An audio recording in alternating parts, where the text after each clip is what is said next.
ಧಾರವಾಡದಲ್ಲಿ ಕಟ್ಟಡ ಕುಸಿತ ಪ್ರಕರಣಕ್ಕೆ ಸಂಬಂಧಪಟ್ಟಂತೆ ಕಟ್ಟಡದ 4 ಮಂದಿ ಪಾಲುದಾರರು ಸರೆಂಡರ್ ಆಗಿದ್ದಾರೆ. ಮಧ್ಯರಾತ್ರಿ ಸರೆಂಡರ್ ಆಗಿದ್ದಾರೆ 4 ಮಾಲೀಕರು. ಧಾರವಾಡ ಕಟ್ಟಡ ಕುಸಿತ ಪ್ರಕರಣಕ್ಕೆ ಸಂಬಂಧಪಟ್ಟಂತೆ ಆ ಒಂದು ಕಟ್ಟಡದ ಮಾಲೀಕರು ಸರೆಂಡರ್ ಆಗಿರುವಂತದ್ದು. 5ರಲ್ಲಿ ಈಗ 4 ಸರೆಂಡರ್ ಆಗಿದ್ದಾರೆ.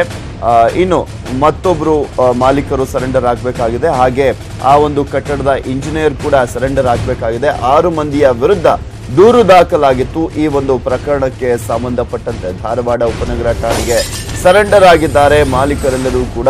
ಇಲ್ಲಿ ವಿನಯ್ ಕುಲಕರ್ಣಿ ಮಾವ ಗಂಗಪ್ಪ ಶಿಂತ್ರೆ, ಹಾಗೆ ರವಿ ಸಬರದ, ಬಸವರಾಜ ನಿಗದಿ, ಮಹಾಬಲೇಶ್ವರ ಸರೆಂಡರ್ ಆಗಿರುವಂತಹ 4 ಮಾಲೀಕರುಗಳಾಗಿದ್ದಾರೆ.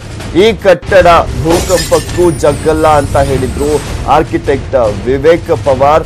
ನಿಮಗೆ ಹೇಳಿದ್ರು ಇಲ್ಲಿ ಪ್ರಮುಖವಾಗಿ ಇಂಜಿನಿಯರ್ ತಪ್ಪಿನಿಂದ ಈ ಘಟನೆ ನಡೆದಿದೆ ಅಂತ ಅಲ್ಲಿನ ಮಾಲೀಕರು ಹೇಳ್ತಾ ಇರುವಂತದ್ದು. ಕಟ್ಟಡಕ್ಕೆ 7 ಕೋಟಿ ರೂಪಾಯಿಯಷ್ಟು ಖರ್ಚನ್ನ ಮಾಡಿದ್ವು ಹಣವನ್ನ.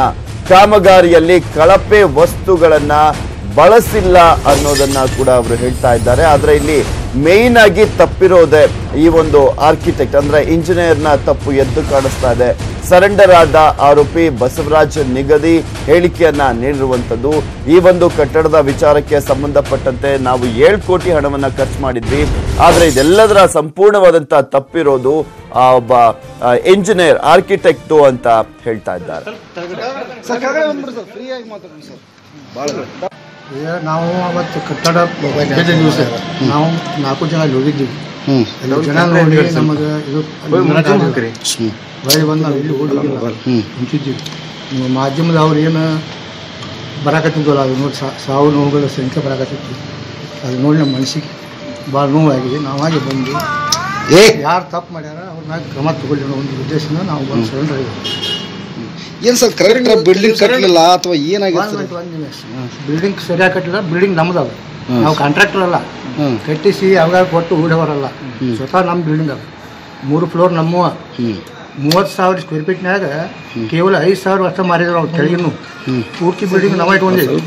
ಈಗ ನಿಮ್ಮ ಮನೆಗಳು ನೀವು ಕಳಪೆ ಹಾಕಿ ಕಟ್ಕೋತೀರಿ, ಏನು ಯಾರನ್ನು ಕೊಲ್ಲಬೇಕು ಯಾರು ಇದು ಮಾಡಬೇಕು ಅಂತೇಳಿ ಉದ್ದೇಶದಿಂದ ಬಿಲ್ಡಿಂಗ್ ಕಟ್ಟಿಸಿದ್ದಲ್ಲ ಅದು. ನಾವು ಟೆಕ್ನಿಷಿಯನ್ ಅಲ್ಲ, ನಾವು ಟೆಕ್ನಿಕಲ್ ನಾವು ಅಲ್ಲ. ನಮ್ಗೆ ಏನೂ ಗೊತ್ತಿಲ್ಲ. ಕಟ್ಟಡದಾಗ ನಾವು ಫಸ್ಟ್ ಟೈಮ್ 4 ಮಂದಿ ಕೂಡಿ ಜಾಗ ತೊಗೊಂಡಿದ್ವಿ. ಅಲ್ಲಿ ಏನೋ ವಾಣಿಜ್ಯ ಮಳಿಗೆ ಕಟ್ಟಬೇಕು ಅಂತೇಳಿ ನಾವು ವಿಚಾರ ಮಾಡಿ ಅದನ್ನು ಯಾರಿಗೆ ಕೊಡಬೇಕಪ್ಪ ಅಂತ ಇದು ಮಾಡ್ಕೊಂಡು ಇವರು ವಿವೇಕಪವಾರ್ ಅಂತ ಸರ್ ನಮ್ಮಂತಲ್ಲಿ ಬಂದರು. ಇಲ್ಲ ನಾನು ಭಾಳ ಕಟ್ಟಿದ್ದೆ ಬಿಲ್ಡಿಂಗ, ಅಲ್ಲಲ್ಲಿ ಬೇಕಾದ್ರೆ ನೀವು ನೋಡ್ಕೊರಿ, ನಾನು ಕಟ್ತೇನೆ ಅಂತ. ನಾವು ಎಷ್ಟು ಪರ್ಮಿಷನ್ ತೊಗೊಂಡು ಅಷ್ಟು ಕಟ್ಟಿದ್ವಿ. ಸೊ ಇನ್ನು ಈ ಕುರಿತಂತೆ ಹೆಚ್ಚಿನ ಡೀಟೇಲ್ಸ್ ಅನ್ನ ನೀಡ್ತಾರೆ ನಮ್ಮ ಪ್ರತಿನಿಧಿ ಸಂತೋಷ್ ದೂರವಾಣಿ ಸಂಪರ್ಕದಲ್ಲಿದ್ದಾರೆ. ಎಸ್ ಸಂತೋಷ್, ಈಗ 4 ಮಾಲೀಕರು ಬಂದು ಅವರೇ ಸರೆಂಡರ್ ಆಗಿರುವಂತದ್ದು. ತಪ್ಪಿತಸ್ಥರಲ್ಲ ನಾವು, ಇಲ್ಲಿ ಮೇನ್ ಆಗಿ ಇಂಜಿನಿಯರ್ದು ತಪ್ಪು ಅಂತ ಕೂಡ ಹೇಳ್ತಾ ಇದ್ದಾರೆ.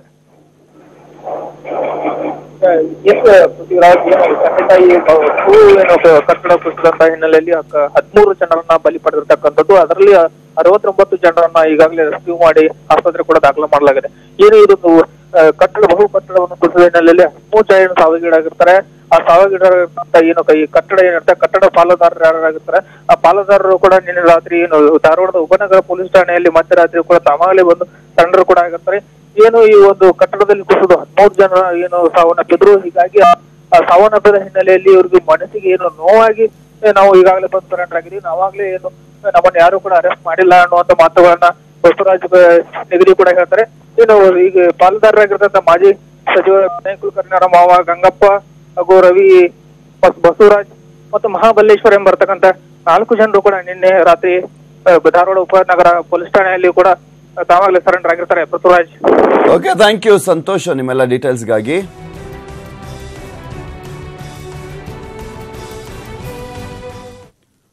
ಧಾರವಾಡ ಬಹುಮಹಡಿ ಕಟ್ಟಡದ ಕುಸಿತ ಪ್ರಕರಣಕ್ಕೆ ಸಂಬಂಧಪಟ್ಟಂತೆ ಏರುತ್ತಾನೆ ಇದೆ ಸಾವಿನ ಸಂಖ್ಯೆ. ಮತ್ತೊಂದು ಶವವನ್ನ ಹೊರತೆಗೆದಿದ್ದಾರೆ ಎನ್ಡಿಆರ್ಎಫ್ನ ಸಿಬ್ಬಂದಿ. 13ಕ್ಕೆ ಏರಿಕೆಯಾಗಿದೆ ಸಾವಿನ ಸಂಖ್ಯೆ.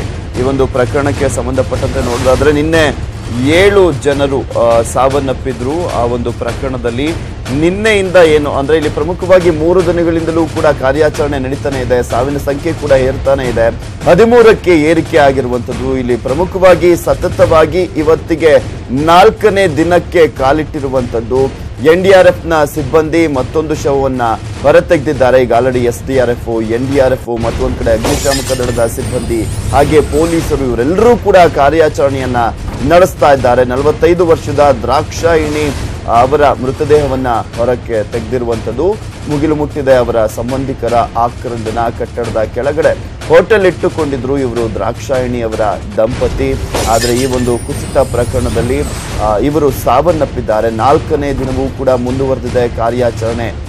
NDRF ಅಗ್ನಿಶಾಮಕ ಸಿಬ್ಬಂದಿಯಿಂದ ರಕ್ಷಣಾ ಕಾರ್ಯವನ್ನ ಮಾಡಲಾಗ್ತಾ ಇದೆ. ಇದುವರೆಗೂ ಈ ಒಂದು ಕಟ್ಟಡದಲ್ಲಿ ಅವಶೇಷಗಳಡಿ ಸಿಲ್ಕೊಂಡಿದ್ದಂತ 69 ಜನರನ್ನ ರಕ್ಷಣೆ ಮಾಡಲಾಗಿದೆ. ಅವಶೇಷಗಳಡಿ ಇನ್ನು 20 ಜನರಿರುವಂತಹ ಸಂಖ್ಯೆಯನ್ನ ಕೂಡ ವ್ಯಕ್ತಪಡಿಸಲಾಗ್ತಾ ಇದೆ. ರಾತ್ರಿ ಇಡೀ ಮುಂದುವರೆದಿದೆ ರಕ್ಷಣಾ ಕಾರ್ಯಾಚರಣೆ. ಆದ್ರೆ ಅದು ದೊಡ್ಡ ದೊಡ್ಡ ಗೋಡೆಗಳಾಗಿರುವಂತಹ ಹಿನ್ನೆಲೆಯಲ್ಲಿ ಅವನ್ನ ನಿಧಾನಕ್ಕೆ ಎತ್ತಬೇಕಾಗಿದೆ. ಯಾಕೆಂದ್ರೆ ಒಂದ್ ಸ್ವಲ್ಪ ಜರ್ಕ್ ಹೊಡೆದ್ರೂ ಕೂಡ ಅಲ್ಲಿ ಅವಶೇಷಗಳಡಿ ಸಿಲುಕಿಕೊಂಡಂತವರ ಮೇಲೆ ಮತ್ತಷ್ಟು ಪ್ರೆಷರ್ ಆಗುವಂತಹ ಹಿನ್ನೆಲೆಯಲ್ಲಿ ನಿಧಾನಕ್ಕೆ ಕಾರ್ಯಾಚರಣೆಯನ್ನ ಮಾಡಲಾಗ್ತಾ ಇದೆ.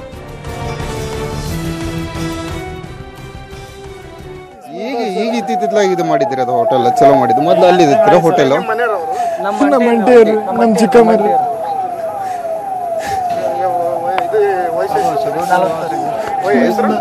ದ್ರಾಕ್ಷಾಯಣಿ ಮತ್ತು ಈಗ ಇತ್ತಿತ್ತಲಾಗಿ ಇದು ಮಾಡಿದ್ದೀರಿ, ಅದು ಹೋಟೆಲ್ ಚಲೋ ಮಾಡಿದ್ದು. ಮೊದಲು ಅಲ್ಲಿ ಇರ್ತೀರ ಹೋಟೆಲ್? ನಮ್ಮ ಅಂಟಿಯರು, ನಮ್ಮ ಚಿಕ್ಕಮ್ಮರು.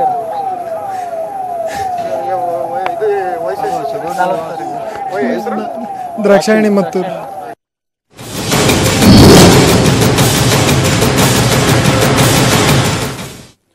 2019 ಲೋಕಸಭೆ ಮಹಾಸಮರಕ್ಕೆ ಬಿಜೆಪಿ ಮೊದಲ ಪಟ್ಟಿಯನ್ನ ರಿಲೀಸ್ ಮಾಡಿದೆ. ಒಟ್ಟು 184 ಮಂದಿಗೆ ಟಿಕೆಟ್ ಅನ್ನ ಘೋಷಣೆ ಮಾಡಿದೆ.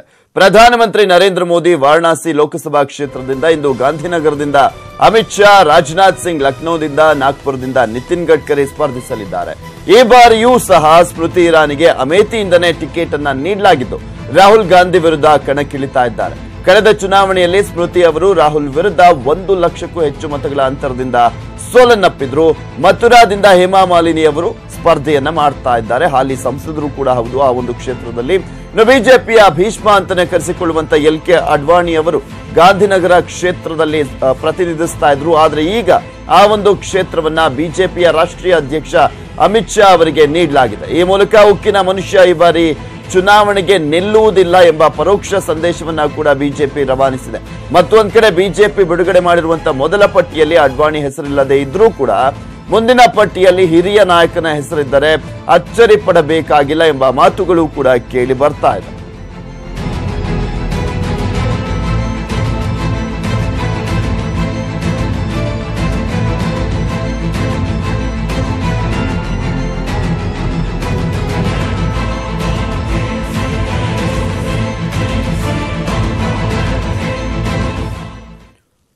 ರಾಜ್ಯದ 21 ಕ್ಷೇತ್ರಗಳಿಗೂ ಕೂಡ ಅಭ್ಯರ್ಥಿಗಳನ್ನ ಘೋಷಿಸಲಾಗಿದೆ. ಕಾಂಗ್ರೆಸ್ ತೊರೆದು ಬಿಜೆಪಿಯನ್ನ ಸೇರಿದಂತ ಎ ಮಂಜು, ಉಮೇಶ್ ಜಾಧವ್ಗೆ ಟಿಕೆಟ್ ಅನ್ನ ನೀಡಲಾಗಿದ್ದು, ಉಳಿದಂತೆ ಬಹುತೇಕ ಹಾಲಿ ಸಂಸದರಿಗೆ ಟಿಕೆಟ್ ಅನ್ನ ನೀಡಲಾಗಿದೆ. ಲೋಕಸಮರದ ಅಖಾಡಕ್ಕೆ ಕಮಲ ಕಲಿಗಳು ರೆಡಿ. ಬಿಜೆಪಿ ಅಭ್ಯರ್ಥಿಗಳ ಮೊದಲ ಪಟ್ಟಿ ರಿಲೀಸ್. ಎಸ್, ಕೊನೆಗೂ ಬಿಜೆಪಿ ಅಭ್ಯರ್ಥಿಗಳ ಮೊದಲ ಪಟ್ಟಿ ರಿಲೀಸ್ ಆಗಿದೆ. ಕರ್ನಾಟಕ ಸೇರಿದಂತೆ ಒಟ್ಟು 20 ರಾಜ್ಯಗಳ 184 ಅಭ್ಯರ್ಥಿಗಳ ಹೆಸರನ್ನ ಮೊದಲ ಪಟ್ಟಿಯಲ್ಲಿ ಘೋಷಿಸಲಾಗಿದೆ. ಕರ್ನಾಟಕದ 21 ಕ್ಷೇತ್ರಗಳಿಗೆ ಅಭ್ಯರ್ಥಿಗಳ ಘೋಷಣೆ. ಕಾಂಗ್ರೆಸ್ ಬಿಟ್ಟು ಬಿಜೆಪಿ ಸೇರಿದ ಮಂಜು, ಜಾಧವ್ಗೂ ಟಿಕೆಟ್. ಕರ್ನಾಟಕದ ಒಟ್ಟು 28 ಕ್ಷೇತ್ರಗಳಲ್ಲಿ 21 ಕ್ಷೇತ್ರಗಳಿಗೆ ಅಭ್ಯರ್ಥಿಗಳನ್ನ ಘೋಷಿಸಲಾಗಿದೆ. ಯಾರಿಗೆಲ್ಲ ಟಿಕೆಟ್ ಸಿಕ್ಕಿದೆ ಅಂತ ನೋಡೋದಾದ್ರೆ, ಬೆಳಗಾವಿ ಲೋಕಸಭಾ ಕ್ಷೇತ್ರಕ್ಕೆ ಸುರೇಶ್ ಅಂಗಡಿ, ವಿಜಯಪುರ ರಮೇಶ್ ಜಿಗಜಿಣಗಿ, ಕಲಬುರಗಿ ಉಮೇಶ್ ಜಾಧವ್, ಬೀದರ್ ಭಗವಂತ್ ಖೂಬಾ, ಬಳ್ಳಾರಿ ದೇವೇಂದ್ರಪ್ಪ, ಹಾವೇರಿ ಶಿವಕುಮಾರ್ ಉದಾಸಿ, ಧಾರವಾಡ ಪ್ರಹ್ಲಾದ್ ಜೋಶಿ, ಉತ್ತರ ಕನ್ನಡ ಅನಂತ್ ಕುಮಾರ್ ಹೆಗಡೆ, ಇನ್ನು Davanagere GM Siddeshwar, Shivamogga Raghavendra, Bagalkot PC Gaddigoudar, Udupi Chikkamagaluru Shobha Karandlaje, Hassan A Manju, Dakshina Kannada Nalin Kumar Kateel, Chitradurga A Narayanaswamy, Tumakuru GS Basavaraj, Chamarajanagar Srinivas Prasad, Mysuru Pratap Simha, Bengaluru ಉತ್ತರ DV Sadanandagowda, Bengaluru central PC Mohan, Chikkaballapur ಬಚ್ಚೇಗೌಡರಿಗೆ ಟಿಕೆಟ್ ನೀಡಲಾಗಿದೆ. ಪಕ್ಷದಲ್ಲಿ ಭಿನ್ನಮತ ಉಂಟಾಗಬಹುದೆಂಬ ಭೀತಿಯಿಂದಾಗಿ ಇನ್ನೂ 7 ಕ್ಷೇತ್ರಗಳಿಗೆ ಅಭ್ಯರ್ಥಿಗಳ ಘೋಷಣೆಯಾಗಿಲ್ಲ. ಯಾವೆಲ್ಲ ಕ್ಷೇತ್ರಗಳನ್ನ ಬಾಕಿ ಉಳಿಸಿಕೊಂಡಿದೆ ಅಂತ ನೋಡೋದಾದ್ರೆ, ಮಂಡ್ಯ, ಬೆಂಗಳೂರು ದಕ್ಷಿಣ, ಬೆಂಗಳೂರು ಗ್ರಾಮಾಂತರ, ಕೋಲಾರ, ರಾಯಚೂರು, ಚಿಕ್ಕೋಡಿ, ಕೊಪ್ಪಳ ಕ್ಷೇತ್ರಗಳಿಗೆ ಇನ್ನೂ ಅಭ್ಯರ್ಥಿಗಳನ್ನ ಘೋಷಣೆ ಮಾಡಿಲ್ಲ. ಇದಕ್ಕೆ ಕಾರಣ ಏನು ಅಂತ ನೋಡೋದಾದ್ರೆ, ಬೆಂಗಳೂರು ದಕ್ಷಿಣದಲ್ಲಿ ರಾಜ್ಯ ಘಟಕದಿಂದ ತೇಜಸ್ವಿನಿ ಅನಂತಕುಮಾರ್ ಹೆಸರು ಒಮ್ಮತದಿಂದ ಶಿಫಾರಸ್ಸಾಗಿದ್ರೂ ಕೂಡ ಅಭ್ಯರ್ಥಿ ಘೋಷಣೆ ಮಾಡಿಲ್ಲ. ಕೋಲಾರದಲ್ಲಿ 2ಕ್ಕಿಂತ ಅಧಿಕ ಅಭ್ಯರ್ಥಿಗಳ ಹೆಸರು ಪೈಪೋಟಿ ಇರೋದ್ರಿಂದ ಅಭ್ಯರ್ಥಿ ಘೋಷಣೆ ವಿಳಂಬವಾಗಿದೆ. ಇನ್ನು ಮಂಡ್ಯದಲ್ಲಿ ಅಭ್ಯರ್ಥಿ ಕಣಕ್ಕಿಳಿಸೋ ಬಗ್ಗೆ ಹೈಕಮಾಂಡ್ ಇನ್ನೂ ತೀರ್ಮಾನ ಕೈಗೊಂಡಿಲ್ಲ. ರಾಯಚೂರಲ್ಲಿ ಅಮರೇಶ್ ನಾಯಕ್ ಹಾಗೂ ತಿಪ್ಪರಾಜ್ ನಡುವೆ ಟಿಕೆಟ್ಗಾಗಿ ಫೈಟ್ ಇದೆ. ಬೆಂಗಳೂರು ಗ್ರಾಮಾಂತರದಲ್ಲಿ ಸಿಪಿ ಯೋಗೇಶ್ವರ್ ಸ್ಪರ್ಧೆ ಇನ್ನೂ ಖಚಿತವಾಗಿಲ್ಲ. ಹೀಗಾಗಿ ಅಭ್ಯರ್ಥಿ ಘೋಷಣೆ ಗೊಂದಲ ಮೂಡಿಸಿದೆ. ಚಿಕ್ಕೋಡಿಯಲ್ಲಿ ಅಣ್ಣಾ ಸಾಹೇಬ್ ಜೊಲ್ಲೆ, ರಮೇಶ್ ಕತ್ತಿ ನಡುವೆ ಸ್ಪರ್ಧೆ ಇದೆ. ಹೀಗಾಗಿ ಯಾರಿಗೆ ಟಿಕೆಟ್ ನೀಡಬೇಕು ಎಂದು ಗೊಂದಲ ಇದೆ. ಇನ್ನು ಕೊಪ್ಪಳದಲ್ಲಿ ಹಾಲಿ ಸಂಸದ ಕರಣಿ ಸಂಗಣ್ಣ ವಿರೋಧಿ ಅಲೆ ಇದ್ದು, ಇಲ್ಲೂ ಕೂಡ 2ಕ್ಕಿಂತ ಹೆಚ್ಚು ಅಭ್ಯರ್ಥಿಗಳ ನಡುವೆ ಪೈಪೋಟಿ ಇದೆ. ಹೀಗಾಗಿ ಭಿನ್ನಮತ ಭುಗಿಲೇಳುವ ಸಾಧ್ಯತೆ ಇರೋದ್ರಿಂದ ಟಿಕೆಟ್ ಘೋಷಣೆ ತಡವಾಗಿದೆ. ಇಂದು ಅಥವಾ ನಾಳೆ ಅಭ್ಯರ್ಥಿಗಳನ್ನ ಘೋಷಿಸುವ ಸಾಧ್ಯತೆ ಇದೆ. ಒಟ್ಟಿನಲ್ಲಿ 21 ನಾವೇನು ಅನ್ಕೊಂಡಿದ್ವೋ ಆ ರೀತಿ ನಮ್ಮ ನಿರೀಕ್ಷೆಯಂತೆ ನಾವೇನು ಸಲಹೆಗಳನ್ನ ಕೊಟ್ಟಿದ್ದೋ ಅದೆಲ್ಲವೂ ಕ್ಲಿಯರ್ ಆಗಿದೆ. ಇನ್ನು 7 ಕ್ಷೇತ್ರ ನಾಳೆ ಬಿಡುಗಡೆ ಆಗ್ಬೋದು ಅಂತ ನಿರೀಕ್ಷೆ ಮಾಡ್ತಾ ಇದ್ದೀವಿ. ಇನ್ನು ಚಿತ್ರದುರ್ಗದಲ್ಲಿ ಎ ನಾರಾಯಣ ಸ್ವಾಮಿಗೆ ಟಿಕೆಟ್ ಫೈನಲ್ ಆಗಿರೋದ್ರಿಂದ ಭಿನ್ನಮತ ಭುಗಿಲೆದ್ದಿದೆ. ನಾರಾಯಣ ಸ್ವಾಮಿ ಸ್ಪರ್ಧೆಗೆ ಸ್ವಪಕ್ಷದಲ್ಲೇ ವಿರೋಧ ವ್ಯಕ್ತವಾಗಿದೆ. ಶಾಸಕ ಎಂ ಚಂದ್ರಪ್ಪ, ಗೂಳಿಹಟ್ಟಿ ಶೇಖರ್ ಅಪಸ್ವರವೆತ್ತಿದ್ದು ರಾಜೀನಾಮೆ ಕೊಡೋ ಬೆದರಿಕೆ ಹಾಕಿದ್ದಾರೆ. ಈ ಭಿನ್ನಮತ ಶಮನದ ಜವಾಬ್ದಾರಿಯನ್ನ ಬಿಎಸ್ ಯಡಿಯೂರಪ್ಪ ಶ್ರೀರಾಮುಲುಗೆ ವಹಿಸಿದ್ದಾರೆ.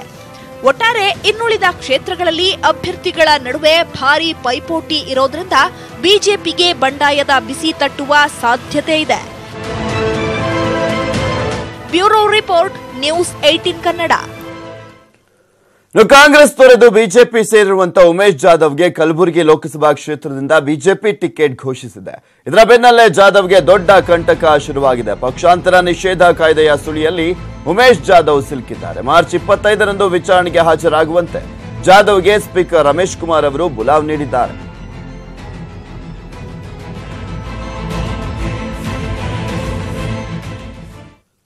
ಲೋಕಸಮರಕ್ಕೆ ಕಾಂಗ್ರೆಸ್ ಅಭ್ಯರ್ಥಿಗಳ ಪಟ್ಟಿಯೂ ಕೂಡ ಸಿದ್ಧಗೊಂಡಿದೆ. ಅಳೆದು ತೂಗಿ ಪಟ್ಟಿಯನ್ನ ಫೈನಲ್ ಮಾಡಿದೆ ಕೈ ನಾಯಕರು. ವೇಣುಗೋಪಾಲ್ ನಿವಾಸದಲ್ಲಿ ನಡೆದಂತಹ ಸಭೆಯಲ್ಲಿ ತೀರ್ಮಾನವನ್ನ ಕೈಗೊಳ್ಳಲಾಗಿದೆ. ಲೋಕಸಮರಕ್ಕೆ ಕೈ ಅಭ್ಯರ್ಥಿಗಳ ಪಟ್ಟಿಯೂ ಕೂಡ ಸಿದ್ಧಗೊಂಡಿದೆ.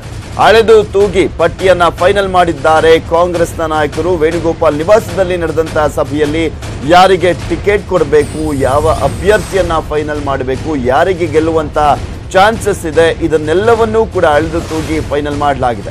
ಹಾಲಿ ಸಂಸದರಿಗೆ ಟಿಕೆಟ್ ಕೊಡಲು ಒಮ್ಮತದ ನಿರ್ಧಾರವನ್ನ ಕೈಗೊಳ್ಳಲಾಗಿರುವಂತದ್ದು. ಅಭ್ಯರ್ಥಿಗಳ ಹೆಸರು ಕೇಂದ್ರ ಚುನಾವಣಾ ಸಮಿತಿಗೆ ಶಿಫಾರಸು ಮಾಡಲಾಗಿದೆ. ಇಂದಿನ ಕೇಂದ್ರ ಚುನಾವಣಾ ಸಮಿತಿ ಸಭೆಯಲ್ಲಿ ಅಂತಿಮ ಮುದ್ರೆ ಕೂಡ ಹೊರಬೀಳಲಿದೆ. ಇಲ್ಲಿ 9 ಹಾಲಿ ಸಂಸದರು, 10 ಜನ ಇದ್ರು. ತುಮಕೂರನ್ನ ಬಿಟ್ಟುಕೊಟ್ಟಲಾಗಿರುವಂತಹ ಹಿನ್ನೆಲೆಯಲ್ಲಿ 9 ಜನ ಹಾಲಿ ಸಂಸದರಿಗೂ ಕೂಡ ಟಿಕೆಟ್ ಸಿಗ್ತಾ ಇದೆ.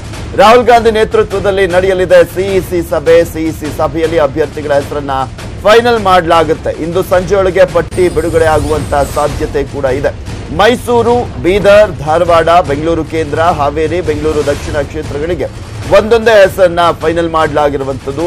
ಈಗ ಆಲ್ರೆಡಿ ಶಿಫಾರಸನ್ನ ಮಾಡಲಾಗಿದೆ. ಇನ್ನು ಮೈಸೂರಿನಿಂದ ಸಿದ್ದರಾಮಯ್ಯನವರ ಶಿಷ್ಯ ಅವರನ್ನ ಕರೆದುಕೊಂಡು ಬಂದಿರುವಂತದ್ದೇ ಸಿದ್ದರಾಮಯ್ಯನವರು, ಇಲ್ಲಿ ನಿನ್ಗೆ ಟಿಕೆಟ್ ಕೊಡ್ತೀನಿ ಅಂತ. ಸೊ ಹೀಗಾಗಿ ವಿಜಯ್ ಶಂಕರ್ ಹೆಸರು ಫೈನಲ್ ಆಗಿದೆ. ಮತ್ತು ಒಂದ್ ಕಡೆ ಬೆಂಗಳೂರು ದಕ್ಷಿಣದಿಂದ ಮಾಜಿ ಶಾಸಕ ಪ್ರಿಯಾಕೃಷ್ಣ ಅವರ ಹೆಸರು ಫೈನಲ್ ಆಗಿರುವಂತದ್ದು. ಬೆಂಗಳೂರು ಕೇಂದ್ರದಿಂದ ರಿಜ್ವಾನ್ ಅರ್ಷದ್, ಎಂಎಲ್ಸಿ ಆಗಿರುವಂತಹ ರಿಜ್ವಾನ್ ಅವರ ಹೆಸರು ಫೈನಲ್ ಆಗಿದೆ. ಧಾರವಾಡ ಕ್ಷೇತ್ರದಿಂದ ಶಾಕಿರ್ ಸನದಿ ಅವರ ಹೆಸರು ಫೈನಲ್ ಆಗಿರುವಂತದ್ದು. ಅಲ್ಲಿ ವಿನಯ್ ಕುಲಕರ್ಣಿ ಆಕಾಂಕ್ಷಿ ಆಗಿದ್ರು. ಬೀದರ್ ಕ್ಷೇತ್ರದಿಂದ ಹಾಲಿ ಕೆಪಿಸಿಸಿಯ ಕಾರ್ಯಾಧ್ಯಕ್ಷ ಹಾಗೆ ಶಾಸಕ ಈಶ್ವರ್ ಖಂಡ್ರೆ ಅವರ ಹೆಸರು ಶಿಫಾರಸು ಮಾಡಲಾಗಿದೆ. ಅವರ ಪತ್ನಿಗೆ ಈಶ್ವರ್ ಖಂಡ್ರೆ ಅವರು ಟಿಕೆಟ್ ಅನ್ನ ಕೇಳಿದ್ರು. ಆದ್ರೆ ಈಶ್ವರ್ ಖಂಡ್ರೆ ಮನವೊಲಿಸಿದ್ದಾರೆ. ರಾಜ್ಯ ನಾಯಕರು ನೀವೇ ನಿಂತ್ಕೊಬೇಕು ಅಂತ ಮನವೊಲಿಸಿದ್ದಾರೆ. ಹಾವೇರಿ ಕ್ಷೇತ್ರದಿಂದ ಬಸವರಾಜ ಶಿವಣ್ಣನವರ ಹೆಸರು ಶಿಫಾರಸನ್ನ ಮಾಡಲಾಗಿದೆ. ದಾವಣಗೆರೆ ಕ್ಷೇತ್ರದಿಂದ ಮಾಜಿ ಶಾಸಕ ಮಾಜಿ ಸಚಿವ ಎಸ್ ಮಲ್ಲಿಕಾರ್ಜುನ್ ಹೆಸರನ್ನ ಶಿಫಾರಸು ಮಾಡಲಾಗಿದೆ. 4 ಕ್ಷೇತ್ರಗಳಿಗೆ 2 ಹೆಸರನ್ನ ಶಿಫಾರಸು ಮಾಡಲಾಗಿದೆ. ಅದನ್ನ ಹೈಕಮಾಂಡ್ ತೀರ್ಮಾನ ಮಾಡಲಾಗುತ್ತೆ. ಮತ್ತು ಒಂದ್ ಕಡೆ ದಕ್ಷಿಣ ಕನ್ನಡ, ಬಾಗಲಕೋಟೆ, ಕೊಪ್ಪಳ, ಬೆಳಗಾವಿ ಕ್ಷೇತ್ರಗಳಿಂದ 2 ಹೆಸರು ಶಿಫಾರಸು ಮಾಡಲಾಗಿದೆ. ದಕ್ಷಿಣ ಕನ್ನಡದಿಂದ ರಮಾನಾಥ್ ರೈ ಹಾಗೂ ಮಿಥುನ್ ರೈ ಹೆಸರು ಶಿಫಾರಸು ಮಾಡಲಾಗಿರುವಂತದ್ದು. ಇನ್ನು ಬಾಗಲಕೋಟೆಯಿಂದ ವೀಣಾ ಕಾಶಪ್ಪನವರ್, ಅಜಯ್ ಕುಮಾರ್ ಅವರ ಹೆಸರು ಹೋಗಿದೆ. ಕೊಪ್ಪಳದಿಂದ ರಾಜಶೇಖರ್ ಹಿಟ್ನಾಳ್, ಬಸವರಾಜ್ ರಾಯರೆಡ್ಡಿ ಅವರ ಹೆಸರು ಶಿಫಾರಸು ಮಾಡಲಾಗಿದೆ. ಹಾಗೆ ಬೆಳಗಾವಿಯಿಂದ ವಿಎಸ್ ಸಾಧುನವರ ಹಾಗೆ ಚನ್ನರಾಜ್ ಹೆಬ್ಬಾಳ್ಕರ್ ಅವರ ಲಕ್ಷ್ಮೀ ಹೆಬ್ಬಾಳ್ಕರ್ ಅವರ ಸಹೋದರನ ಹೆಸರು ಶಿಫಾರಸು ಮಾಡಲಾಗಿದೆ. ಯಾರಿಗೆ ಫೈನಲ್ ಆಗುತ್ತೆ ಅಂತ ಕಾದ್ ನೋಡಬೇಕು. 2 ಹೆಸರನ್ನ ಕಳಿಸಿರುವಂತ ಕ್ಷೇತ್ರಗಳಲ್ಲಿ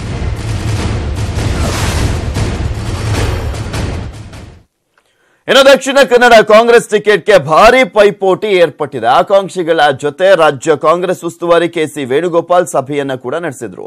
ಪೈಪೋಟಿಗಿಳಿದಿದ್ದಂತ ಆಕಾಂಕ್ಷಿಗಳ ಮನವೊಲಿಸಲು ವೇಣುಗೋಪಾಲ್ ಯತ್ನಿಸಿದ್ರು. ಅಲ್ಲದೆ ಯಾರಿಗೆ ಟಿಕೆಟ್ ಕೊಟ್ಟರೂ ಕೂಡ ಒಗ್ಗಟ್ಟಿನಿಂದ ಕೆಲಸ ಮಾಡಿ, ಅಭ್ಯರ್ಥಿ ಮುಖ್ಯವಲ್ಲ, ಕಾಂಗ್ರೆಸ್ ಪಕ್ಷ ಮುಖ್ಯ, ಕಾಂಗ್ರೆಸ್ ಅಭ್ಯರ್ಥಿ ಗೆಲುವಿಗೆ ಕೆಲಸವನ್ನ ಮಾಡಿ ಅಂತ ವೇಣುಗೋಪಾಲ್ ಸೂಚನೆಯನ್ನು ನೀಡಿದ್ದಾರೆ. ರಾಜ್ಯ ಕಾಂಗ್ರೆಸ್ನ ಉಸ್ತುವಾರಿ ವೇಣುಗೋಪಾಲ್ ಮನವಿಗೆ ಮಣಿದಿರುವಂತಹ ಕರಾವಳಿ ಕಾಂಗ್ರೆಸ್ ನಾಯಕರು ಯಾರಿಗೆ ಟಿಕೆಟ್ ಕೊಟ್ಟರೂ ಕೂಡ ಒಗ್ಗಟ್ಟಿನಿಂದ ಕೆಲಸ ಮಾಡುವಂತ ಭರವಸೆಯನ್ನ ನೀಡಿದ್ದಾರೆ. ಕಾಂಗ್ರೆಸ್ ಪಕ್ಷದ ಅಭ್ಯರ್ಥಿ ಗೆಲುವಿಗೆ ನಾವು ಎಲ್ಲರೂ ಕೂಡ ಒಗ್ಗಟ್ಟನ್ನು ದುಡಿಲಿಕ್ಕೆ ಅಂತ ಇವತ್ತು ನಾವು ನಮ್ಮ ಮಾತನ್ನು ಅವರು ಕೊಟ್ಟಿದ್ದೇವೆ. ಅವರು ಕೂಡ ನಮಗೆ ಶುಭಾಶಯ ಕೂಡ ಸಲ್ಲಿಸಿದ್ದಾರೆ. ಮತ್ತೆಲ್ಲ ಸಹಕಾರ ಕೊಡ್ತಾ ಅಂತ ಹೇಳಿದ್ದಾರೆ. ಹಾಗೂ ನಮ್ಮನ್ನು ಕೂಡ ಎಲ್ಲ ಒಗ್ಗಟ್ಟಿನಿಂದ ಹೋಗಿ ಯಾರಿಗಾದ ಹೆಚ್ಚು ಕಮ್ಮಿ ಪ್ರಾರ್ಥನೆ ಸಿಕ್ಕಂತಾನೆ ಅಂತೆಲ್ಲದವರಿಗೂ ಕೂಡ ನಾವು ಮುಂದಿನ ದಿನಗಳಲ್ಲಿ ಬೇರೆ ಬೇರೆ ಹಂತಗಳಲ್ಲಿ ಬೇರೆ ಬೇರೆ ಸ್ಥಾನಮಾನ ಕೊಡ್ತಾರೆ. ನಾವು ಯಾರೇ ಟಿಕೆಟ್ ಕೇಳಿರ್ಬೋದು, ಎಲ್ಲರ ಒಮ್ಮತ ಯಾರಿಗೆ ಕೊಟ್ಟರು ಕೂಡ ನಾವು ಹೈಕಮಾಂಡಿನ ತೀರ್ಮಾನಕ್ಕೆ 100ಕ್ಕೆ 100 ಬದ್ಧರಾಗಿ ಅವರು ಯಾರಿಗೆ ಅಭ್ಯರ್ಥಿಯನ್ನು ಘೋಷಣೆ ಮಾಡ್ತಾರೆ ಆವತ್ತಿನ ದಿನದಿಂದ ನಾವು ಎಲ್ಲರೂ ಒಗ್ಗಟ್ಟಾಗಿ ಕೆಲಸ ಮಾಡಬೇಕು ತೀರ್ಮಾನ ಮಾಡಿದೆ. ನಾವು ಎನಿ ಕಾಸ್ಟ್ ಈ ಸಾರಿ ನಾವು BJPಯನ್ನು ಸೋಲಿಸ್ತಕ್ಕಂಥ ಹೋರಾಟದಲ್ಲಿ ನಾವು ಖಂಡಿತವಾಗಿ ಪ್ರಮುಖವಾಗಿ ಕೆಲಸ ಮಾಡ್ತೇವೆ. ಇಂದು ಹಾಸನದಲ್ಲಿ ಪ್ರಜ್ವಲ್ ರೇವಣ್ಣ ನಾಮಿನೇಷನ್ ಅನ್ನ ಸಲ್ಲಿಸಲಿದ್ದಾರೆ. ಅಧಿಕೃತವಾಗಿ ಅಭ್ಯರ್ಥಿಯಾಗಿ ಪ್ರಜ್ವಲ್ ಅಖಾಡಕ್ಕಿಳಿಯಲಿದ್ದಾರೆ. ಮಧ್ಯಾಹ್ನ 12:05ರಿಂದ 1 ಗಂಟೆಯ ಒಳಗೆ ನಾಮಪತ್ರವನ್ನ ಸಲ್ಲಿಕೆ ಮಾಡಲಿದ್ದಾರೆ. ಯಾಕೆಂದ್ರೆ ರೇವಣ್ಣ ಅವರ ಪುತ್ರ ಅಂದ್ರೆ ಕೇಳಬೇಕಾ, ಜ್ಯೋತಿಷಿಗಳ ಸಲಹೆ ಅಂತಾನೆ ಅಲ್ಲಿ ಪಕ್ಕಾ ಟೈಮಿಂಗ್ಸ್ ಅನ್ನ ಇಟ್ಕೊಂಡಿದ್ದಾರೆ. ಮಧ್ಯಾಹ್ನ 12:05ರಿಂದ 1 ಗಂಟೆಯೊಳಗೆ ನಾಮಪತ್ರವನ್ನ ಸಲ್ಲಿಕೆಯನ್ನ ಮಾಡಲಿದ್ದಾರೆ ಪ್ರಜ್ವಲ್ ರೇವಣ್ಣ ಅವರು. ನಾಮಿನೇಷನ್ಗೂ ಮುನ್ನ ಪಂಚ ದೇಗುಲಗಳಲ್ಲಿ ಪೂಜೆಯನ್ನ ಕೂಡ ಸಲ್ಲಿಸುತ್ತಾ ಇದ್ದಾರೆ. ಲಕ್ಷ್ಮೀ ನರಸಿಂಹ ಸ್ವಾಮಿ ಹಾಗೆ ರಾಘವೇಂದ್ರ ಸ್ವಾಮಿ, ಹೊಳೆಬೀದಿ ಆಂಜನೇಯ ಸ್ವಾಮಿಗೆ ವಿಶೇಷವಾದಂತಹ ಪೂಜೆಯನ್ನ ಸಲ್ಲಿಸಲಿದ್ದಾರೆ. ಪಂಚ ದೇವಾಲಯಗಳಲ್ಲಿ ವಿಶೇಷವಾದಂತಹ ಪೂಜೆಯನ್ನ ಸಲ್ಲಿಸಿ ನಂತರ ಅವರು ನಾಮಪತ್ರವನ್ನ ಸಲ್ಲಿಸಲಿದ್ದಾರೆ. ಲಕ್ಷ್ಮೀ ನರಸಿಂಹ ಸ್ವಾಮಿ, ರಾಘವೇಂದ್ರ ಸ್ವಾಮಿ, ಹೊಳೆಬೀದಿ ಆಂಜನೇಯ ಸ್ವಾಮಿಗೆ ವಿಶೇಷವಾದಂತಹ ಪೂಜೆಯನ್ನ ಸಲ್ಲಿಸಲಿದ್ದಾರೆ ಪ್ರಜ್ವಲ್ ರೇವಣ್ಣ. ನಂತರ ಹರದನಹಳ್ಳಿ ಈಶ್ವರ ದೇವಾಲಯದಲ್ಲೂ ಕೂಡ ವಿಶೇಷವಾದಂತಹ ಪೂಜೆಯನ್ನ ಸಲ್ಲಿಸಲಿದ್ದಾರೆ. ಯಾವಾಗಲೂ ಕೂಡ ಈ ಒಂದು ದೇವಸ್ಥಾನಕ್ಕೆ ನಡ್ಕೊಳ್ತಾರೆ ದೇವೇಗೌಡರ ಕುಟುಂಬದವರು. ಅಂತಿಮವಾಗಿ ಶ್ರೀ ರಂಗನಾಥ ಸ್ವಾಮಿಗೆ ಪೂಜೆಯನ್ನ ಮಾಡಲಿದ್ದಾರೆ. ಬಳಿಕ ಹಾಸನ ನಗರದ NR ವೃತ್ತದಿಂದ ಭಾರಿ ಮೆರವಣಿಗೆಯನ್ನ ಕೂಡ ಮಾಡಲಾಗ್ತಾ ಇದೆ. ಪ್ರಜ್ವಲ್ ರೇವಣ್ಣ ನಾಮಪತ್ರವನ್ನ ಸಲ್ಲಿಸುವಂತಹ ಸಂದರ್ಭದಲ್ಲಿ ಜಿಲ್ಲಾಧಿಕಾರಿಗಳ ಕಚೇರಿಗೆ ಹೋಗಿ ಜಿಲ್ಲಾಧಿಕಾರಿಗೆ ನಾಮಪತ್ರವನ್ನ ಸಲ್ಲಿಸಲಿದ್ದಾರೆ ಪ್ರಜ್ವಲ್ ರೇವಣ್ಣ. ಈ ಮೂಲಕ ಅಧಿಕೃತವಾಗಿ ಹಾಸನದ ಕ್ಯಾಂಡಿಡೇಟ್ ನಾನೇ ಅನ್ನೋದ್ರ ಮುಖಾಂತರ ಅದು ಅಧಿಕೃತವಾಗಿ ಕೂಡ ಗೊತ್ತಾಗುತ್ತೆ. ಮಂಡ್ಯದಲ್ಲಿ ಮೈತ್ರಿ ಅಭ್ಯರ್ಥಿ ನಿಖಿಲ್ ಕುಮಾರಸ್ವಾಮಿ ಗೆಲುವಿಗೆ ಜೆಡಿಎಸ್ ನಾಯಕರು ಪಣ ತೊಟ್ಟಿದ್ದಾರೆ. ಜಿಲ್ಲಾ ಉಸ್ತುವಾರಿ ಸಚಿವ CS ಪುಟ್ಟರಾಜು ನೇತೃತ್ವದಲ್ಲಿ ಮಂಡ್ಯ ಜಿಲ್ಲಾ ಕಾಂಗ್ರೆಸ್ ಮುಖಂಡರು ಸಭೆಯನ್ನ ಕರೆಯಲಾಗಿತ್ತು. ಆದರೆ ಸಭೆಗೆ ಕಾಂಗ್ರೆಸ್ ಮುಖಂಡರು ಗೈರಾಗಿದ್ರು. ಮಾಜಿ ಶಾಸಕ ಮಾಜಿ ಸಚಿವ ಚಲುವರಾಯಸ್ವಾಮಿ ಹಾಗೆ ನರೇಂದ್ರ ಸ್ವಾಮಿ, ರಮೇಶ್ ಬಂಡಿ ಸಿದ್ದೇಗೌಡ ಗೈರಾಗುವ ಮೂಲಕ ಪರೋಕ್ಷವಾಗಿ ಸುಮಲತಾ ಅವರಿಗೆ ಬೆಂಬಲವನ್ನ ನೀಡಿದ್ದಾರೆ. ಇನ್ನು ಕಾಂಗ್ರೆಸ್ನ ಜಿಲ್ಲಾಧ್ಯಕ್ಷ CD ಗಂಗಾಧರ್ ಹಾಗೆ ಆತ್ಮಾನಂದ ಬಣ ಮಾತ್ರ ಸಭೆಗೆ ಹಾಜರಾಗಿದ್ರು. ಇನ್ನು ಚಲುವರಾಯಸ್ವಾಮಿ, ನರೇಂದ್ರ ಸ್ವಾಮಿ, ರಮೇಶ್ ಬಂಡಿ ಸಿದ್ದೇಗೌಡಗಾಗಿ ಕಾದು ಕಾದು ಸುಸ್ತಾಗಿ ಜೆಡಿಎಸ್ ನಾಯಕರು ವಾಪಸ್ ಹೋದ್ರು. ಚಾಲೆಂಜಿಂಗ್ ಸ್ಟಾರ್ ದರ್ಶನ್ ಹಾಗೆ ರಾಕಿಂಗ್ ಸ್ಟಾರ್ ಯಶ್ಗೆ ಧಮಕಿಯನ್ನು ಹಾಕಿದ್ದ ಕೆಆರ್ಪೇಟೆ ಶಾಸಕ ನಾರಾಯಣಗೌಡ ವಿರುದ್ಧ ಎಫ್ಐಆರ್ ದಾಖಲಾಗಿದೆ. ಮಂಡ್ಯ ಚುನಾವಣಾಧಿಕಾರಿ ರವಿಕುಮಾರ್ ದೂರು ಮೇರೆಗೆ ಕೆಆರ್ಪೇಟೆ ಪಟ್ಟಣ ಪೊಲೀಸ್ ಠಾಣೆಯಲ್ಲಿ ಪ್ರಕರಣವನ್ನು ದಾಖಲು ಮಾಡಲಾಗಿದೆ. ನಾರಾಯಣಗೌಡ ವಿರುದ್ಧ ಭಾಷಣದ ವೇಳೆ ನೀತಿ ಸಂಹಿತೆ ಉಲ್ಲಂಘನೆ, ಬೆದರಿಕೆ ಆರೋಪದಡಿ ಕೇಸನ್ನ ದಾಖಲು ಮಾಡಲಾಗಿದೆ. ಸುಮಲತಾ ಪರ ದರ್ಶನ್ ಯಶ್ ಪ್ರಚಾರಕ್ಕೆ ಬಂದಿದ್ದಕ್ಕೆ ಶಾಸಕ ಬೆದರಿಕೆಯನ್ನು ಹಾಕಿದ್ರು. ನಿಮ್ಮ ಆಸ್ತಿ ಪಾಸ್ತಿ ರೇಡ್ ಮಾಡಿಸಬೇಕಾಗುತ್ತೆ, ನಿಮ್ಮ ಕೆಲಸ ಮಾಡಿಕೊಂಡು ನಿಮ್ಮ ಪಾಡಿಗೆ ಇರಿ, ನಮ್ಮದೇ ಸರ್ಕಾರ ಇದೆ, ರೇಡ್ ಮಾಡಿಸಬೇಕಾಗುತ್ತೆ ಅಂತ ಜೆಡಿಎಸ್ ಶಾಸಕ ನಟರಿಗೆ ಬೆದರಿಕೆಯನ್ನು ಹಾಕಿದ್ರು. ಅದು ಪ್ರಸಾದದಲ್ಲಿ ವಿಷ ಹಾಕಿ ಅಮಾಯಕ 17 ಮಂದಿಯನ್ನ ಬಲಿ ಪಡೆದ ದುರಂತ ಪ್ರಕರಣ. ದುರ್ಘಟನೆ ಸಂಭವಿಸಿ ಬರೋಬ್ಬರಿ 3 ತಿಂಗಳು ಕಳೆದಿವೆ. ಪ್ರಕರಣದ ಪ್ರಮುಖ ಆರೋಪಿ ಸಲ್ಲಿಸಿದಂತ ಜಾಮೀನು ಅರ್ಜಿ ತಿರಸ್ಕೃತಗೊಂಡಿದ್ದು ಆರೋಪಿಗಳಿಗೆ ಸದ್ಯ ಜೈಲೇ ಗತಿಯಾಗಿದೆ. ಇಡೀ ರಾಜ್ಯವನ್ನೇ ಬೆಚ್ಚಿ ಬೀಳಿಸಿದ್ದ ಸುಳ್ವಾಡಿ ವಿಷಪ್ರಸಾದ ದುರಂತ ಸಂಭವಿಸಿ 3 ತಿಂಗಳು ಕಳೆದಿವೆ. ಚಾಮರಾಜನಗರ ಜಿಲ್ಲೆಯ ಸುಳ್ವಾಡಿ ಮಾರಮ್ಮ ದೇವಾಲಯದ ಟ್ರಸ್ಟ್ ಮೇಲಿನ ಹಿಡಿತ ಸಾಧಿಸುವ ಹುನ್ನಾರಕ್ಕೆ 17 ಮಂದಿ ಅಮಾಯಕರು ಬಲಿಯಾಗಿದ್ರು. 118 ಮಂದಿ ಆಸ್ಪತ್ರೆ ಸೇರಿದ್ರು.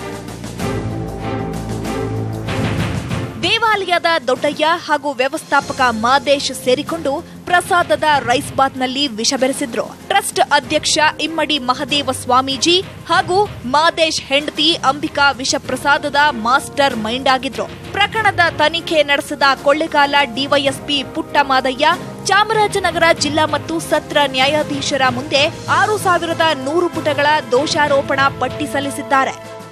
4 ಜನ ಆರೋಪಿಗಳನ್ನು ನ್ಯಾಯಾಲಯದ ಮುಂದೆ ಹಾಜರುಪಡಿಸಿದ್ರು. 1ನೇ ಆರೋಪಿಗೆ ಅವರ ಒಂದು ಸೆಟ್ ಚಾರ್ಜ್ ಶೀಟ್ ಅನ್ನು ಕೊಟ್ಟಿದೆ. ಈಗಾಗಲೇ 2ರಿಂದ 4ನೇ ಆರೋಪಿಗಳು ಅವ್ರ ಲಾಯರ್ ಬರ್ತಾರೆ, ಅವರ ಕೈಗೆ ಕೊಡಿ ಅಂತ ಹೇಳಿದ್ರು. ಸೊ ಹಾಗಾಗಿ ಅವರಿಗೆ ಚಾರ್ಜ್ ಶೀಟ್ ಕಾಪಿ ಕೊಟ್ಟಿಲ್ಲ, ಇಲ್ಲ ಅವ್ರು ನೇಮಿಸ್ಕೊಂಡಿಲ್ಲ, ಯಾರನ್ನಂತಲೂ ಹೇಳಿಲ್ಲ, ಬರ್ತಾರೆ ನಮ್ಮ ವಕೀಲರು ಅಂತ ಹೇಳಿದ್ರು.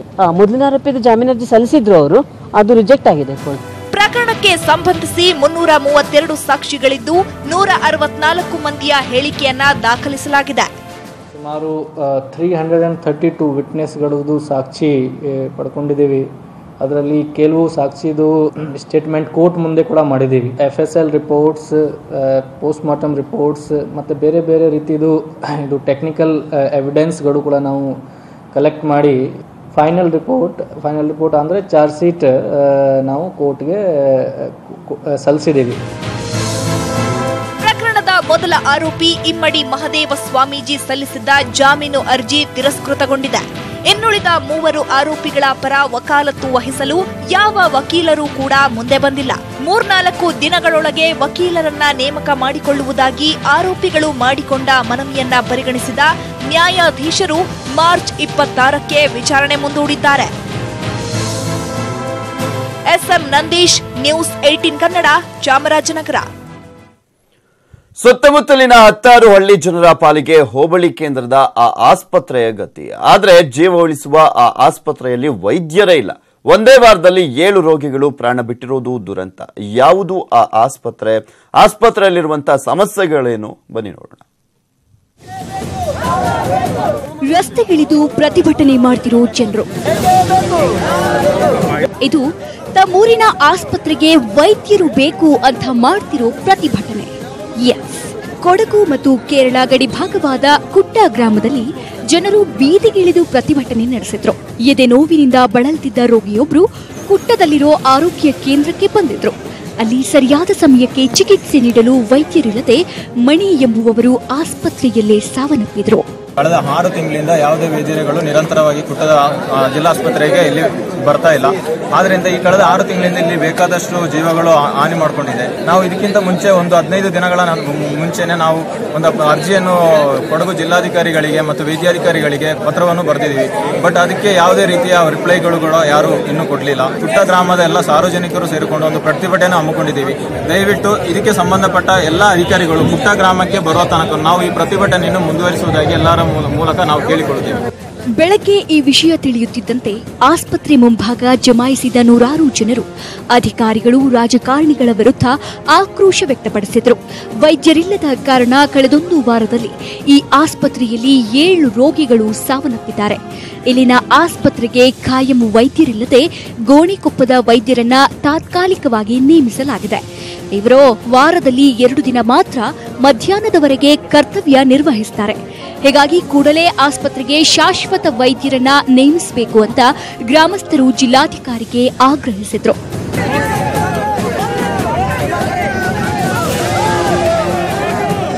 ಒಟ್ನಲ್ಲಿ ರೋಗಿಗಳ ಜೀವ ಉಳಿಸಬೇಕಾದ ಆಸ್ಪತ್ರೆಗೆ ವೈದ್ಯರಿಲ್ಲದೆ ಒಂದೇ ವಾರದಲ್ಲಿ 7 ಜನರು ಸಾವನ್ನಪ್ಪಿದ್ದು ಮಾತ್ರ ದುರಂತ. ಇನ್ನಾದರೂ ಸಂಬಂಧಿಸಿದ ಅಧಿಕಾರಿಗಳು, ಜನಪ್ರತಿನಿಧಿಗಳು ಶಾಶ್ವತ ವೈದ್ಯರನ್ನ ನೇಮಿಸಬೇಕಿದೆ. ರವಿ ಎಸ್ ಹಳ್ಳಿ, ನ್ಯೂಸ್ 18 ಕನ್ನಡ, ಕೊಡಗು.